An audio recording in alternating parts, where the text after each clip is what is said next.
salah satu dapat begonia. Kita review guys. Asem guys aja guys. Bos Samina. Saya muka kamu guys. Asem. Masa Allah seger. Mikir bang. Makin ganteng mah Amri. Bimbing ngalah ini. Postika salah satu. Oke. Assalamualaikum warahmatullahi wabarakatuh. Asyhadu an la ilaha illallah wa asyhadu anna Muhammadar Rasulullah. Allahumma sholli ala sayyidina Muhammadin wa ala alihi wa sahbihi wa salam.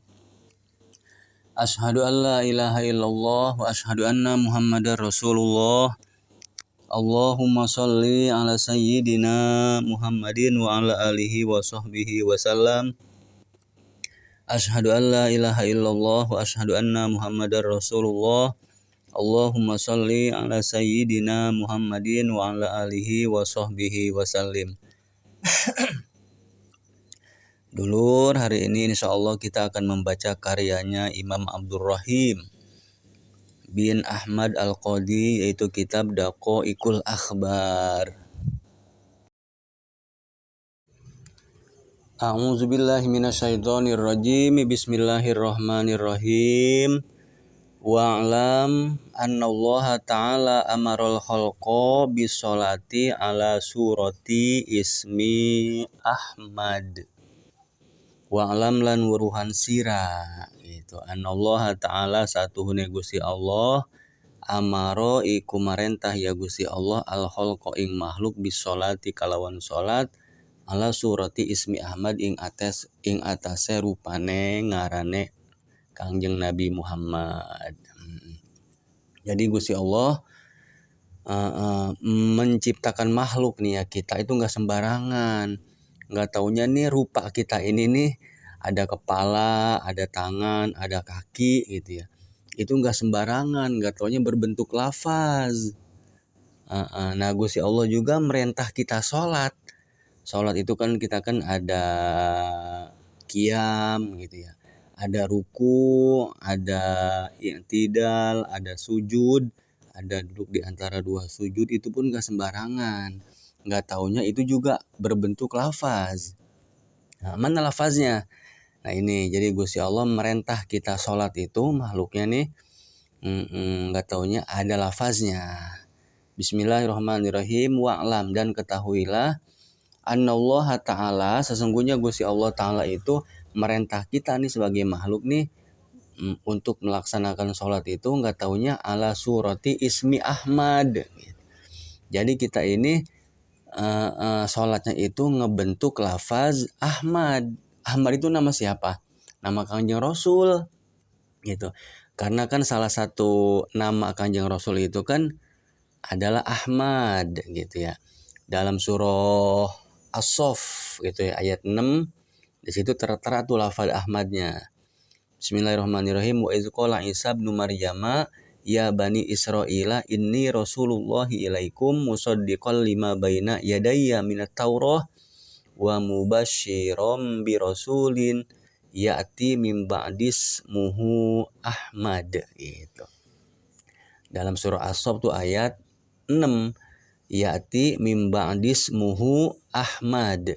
Falamma ja'ahum bil bayyinati qalu hadza sihrum mubin. Surat As-Saff ayat 6 tertera bahwa Kanjeng Rasul itu salah satunya adalah namanya Ahmad.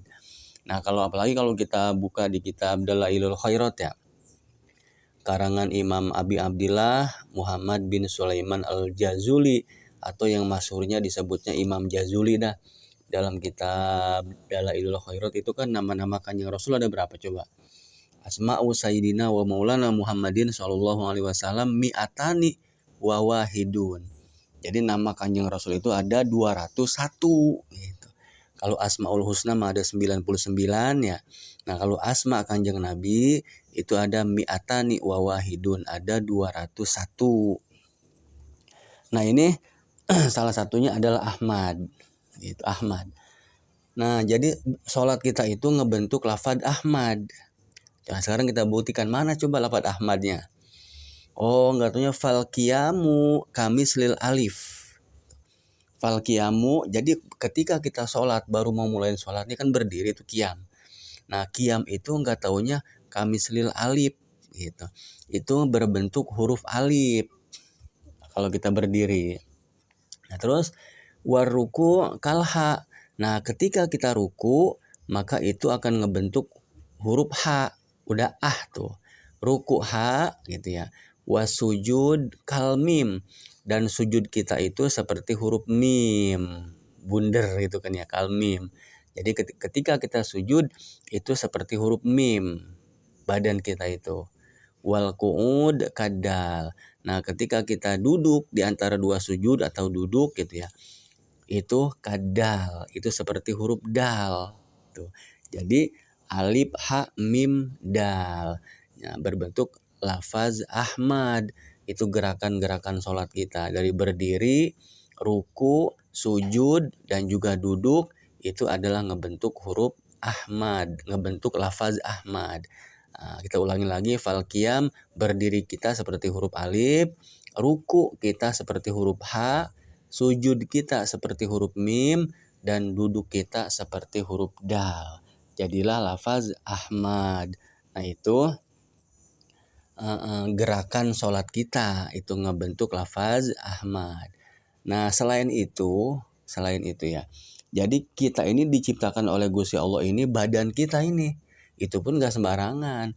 Itu pun berbentuk lafaz Muhammad gitu ya. Tadi sholat kita ngebentuk lafaz Ahmad. Nah sekarang badan kita nih. Badan kita ini ngebentuk lafaz Muhammad gitu. Mana yuk kita buktikan sekarang. Kalau badan kita ini berbentuk lafaz atau lafaz Muhammad gitu. Mana farrosu mudawarun kalmim katanya. Pertama dari kepala kita. Farrosu mudawarun. Kepala itu kan bundar kepala kita. Nah itu kalmimil ula. Itu seperti huruf mim yang pertama gitu. Seperti huruf mim yang pertama kepala kita itu. Karena kan lafaz Muhammad itu kan ada dua ya mimnya ya. Mim ha mim dal Muhammad gitu. Nah ini kepala kita ini seperti huruf mim yang pertama gitu. Waliyadani kalha. Nah kedua tangan kita nih, tangan kiri dan juga tangan kanan, kalau kita angkat, nah, kita posisinya lagi tiduran nih, kita posisi lagi tiduran celentang. Nah, celentang, nah kepala kita itu huruf mim, tangan kita angkat, jadilah huruf H. Kedua tangan kita angkat nih. Kita angkat ke atas, kitanya lagi celentang ceritanya. Begitu kita angkat, itu ngebentuk huruf H tangan kita. Badan kita. Jadi muha gitu ya. Kepala mim, tangan kita kalau kita angkat, kalau kita lagi tidur celentang, itu jadi huruf H gitu, H. Wal batnu kalmi misaniyah. Nah, perut kita ini nih perut itu kalmi misaniyah. Wal batnu kalmi misaniyah. Jadi perut kita ini seperti mim yang kedua gitu. Mim yang kedua. Berarti Muhammad udah mim ha mim gitu. Nah, terusnya mana lagi? Warijlani kadal, dan kedua kaki kita itu seperti huruf dal. Jadilah badan kita itu berbentuk lafaznya Muhammad. Jadi mimnya kepala, haknya kedua tangan kita kalau kita angkat nih, kalau kita lagi tiduran. Nah terus mana? Wal batnu kalau mim misalnya, perut kita ini kayak mim yang kedua. Nah terus yang keempatnya warijlan kadal. Nah kaki kita nih, telapakan kaki kita nih, itu seperti huruf dal gitu, seperti huruf dal. Jadi mulia manusia itu. Karena apa? Karena berbentuk lafaz Muhammad. Itu makanya wala yuhraku ahadun minal kufar ala suratihi. Makanya orang-orang yang disiksa, orang-orang kafir gitu ya. Nauzubillah, orang-orang yang disiksa itu enggak ada yang rupanya seperti rupa manusia, enggak ada. Karena pasti selamat kalau rupanya manusia mah, karena ngebentuk lafaz Muhammad gitu ya. Makanya nanti nauzubillah min zalik ya, orang-orang yang disiksa di neraka itu tidak berbentuk rupa kayak begini. Tapi dirobah tubdalu suratuhu ala suratil khinzir, maka bakal dirobah sama Gusti Allah, maka bentuk babi gitu ya, macam-macam bentuk, ada yang bentuk monyet gitu ya, ada juga yang bentuk ula gitu ya. Sama orang tabrakan juga, naudzubillah min dzalik, kalau orang kelindes mobil tabrakan terus meninggal, itu tidak berbentuk manusia, tapi udah dirobah sama Gusti Allah. Wallahu a'lam bishawab wa ilaihil marji'. Wal ma'ab. Wassalamualaikum warahmatullahi